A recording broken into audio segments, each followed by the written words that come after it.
Sawadee krap, I'm JP Mestanza, and it's Wednesday, July 10th. You're watching Phuket Extra, brought to you by pvcphuket.com. The Phuket Provincial Court is opposing bail for an unidentified Thai national who was arrested this week in Chalong for unthinkable sex crimes against his 9-year-old stepdaughter and an 11-year-old girl here in Phuket. The two complaints were filed over the last few weeks, the first of which was in connection with the 9-year-old girl, the daughter of the man's 28-year-old wife. Reports say that the couple had recently married, but the woman alleged that her new husband molested and sexually abused her daughter on June 24th in Chalong. The young victim was taken to Chalong Hospital for a medical examination to gather evidence of the abuse.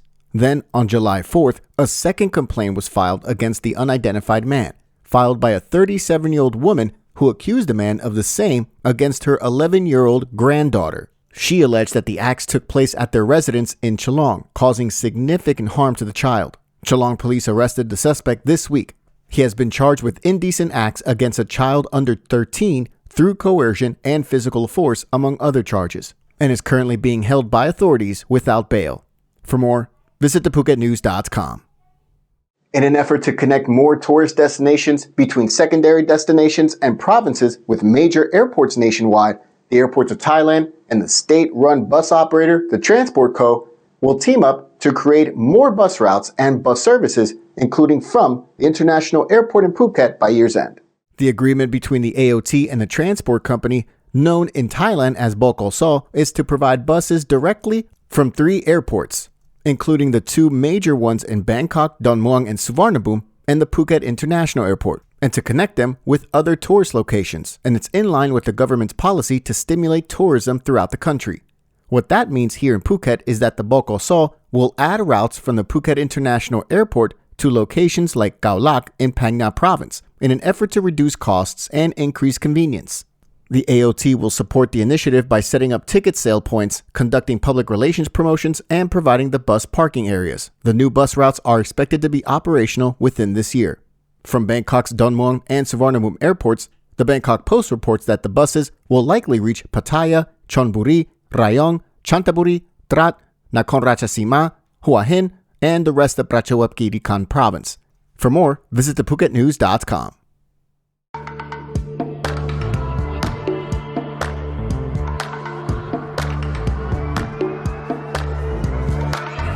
I was sure that it'll be easier to clear you from my mind. I wish you fall out from the window, take a bad trip to the ground. Ooh. And bring the pleasure, see pressure just before you break a bone. The Phuket condo market has grown substantially over the last 2 years alone, and this year, more than 5,700 units will go on the market, a record high for the province. Well, analysts are saying that for them to be sold, it's crucial that the island see an influx of Chinese tourists in Q4 of 2024, many of whom they hope would buy these condos. The managing director of property consultant Knight Frank Thailand, Nata Kahapana, told the Bangkok Post that August is a critical month. Why? Because August is when Chinese tour agents visit Phuket for accommodation inspections and also to survey all of the tourism-related products on the island, all in preparation for Golden Week in October, an annual holiday break in China. The thinking is that the more enthusiastic Chinese tour agents are about Phuket in August, the more Chinese tourists will arrive on the island in late 2024, which means a greater chance that more of the estimated 5,739 condo units on the island will get snapped up. Chinese buyers have been the lead buyers in Phuket's condo market for the last several years, even before the COVID-19 pandemic, along with buyers from Russia. Both countries were the top foreign source markets for receiving condo transfers from 2018 to 2023.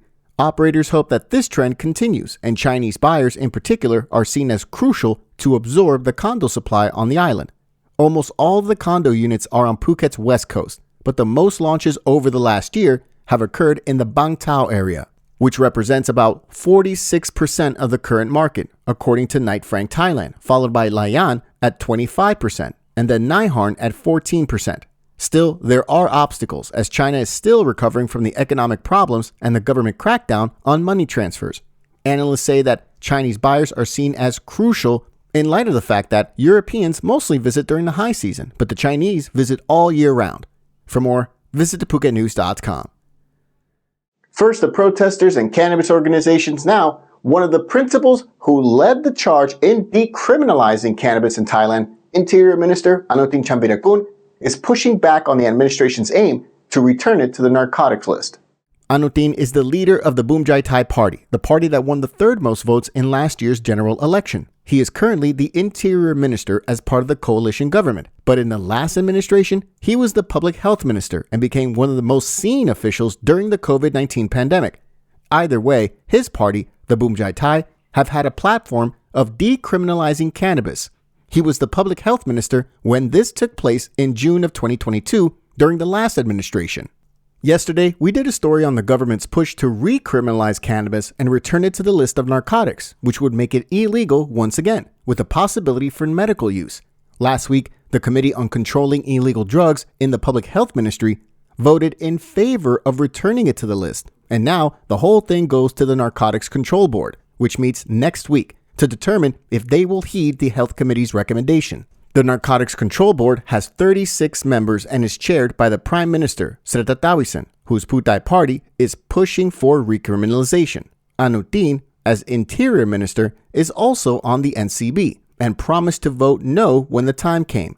He told reporters at the Government House on Tuesday, according to the Bangkok Post, that recriminalizing cannabis would dent investors' confidence in all of Thailand by changing policies within 2 years of each other, flip-flopping on laws. He also argued that cannabis has many health benefits and is much safer than alcohol and tobacco, which are legal and readily available nationwide. The NCB meeting next week is crucial, as a vote in favor of recriminalization of cannabis could set up a scenario that would force the Food and Drug Administration to amend any cannabis-related laws and set up criteria for how the plants can be used, with a timeline for January 1st. For more, visit PhuketNews.com. Thank you so much for joining us here on this Wednesday edition of Phuket Extra, brought to you by PVCPhuket.com. We'll see you again tomorrow. Until then, stay classy, Phuket. Phuket's rapid modernization has made it one of the world's premier holiday destinations. Investors can still buy quality condominiums for as low as $75,000, and luxury properties can go all the way up to $20 million. Condominiums in Phuket are a safe, secure bricks-and-mortar investment, offering foreigners freehold ownership. Call or email Thai Residential, Phuket's #1 trusted real estate advisor, to find your perfect Phuket property.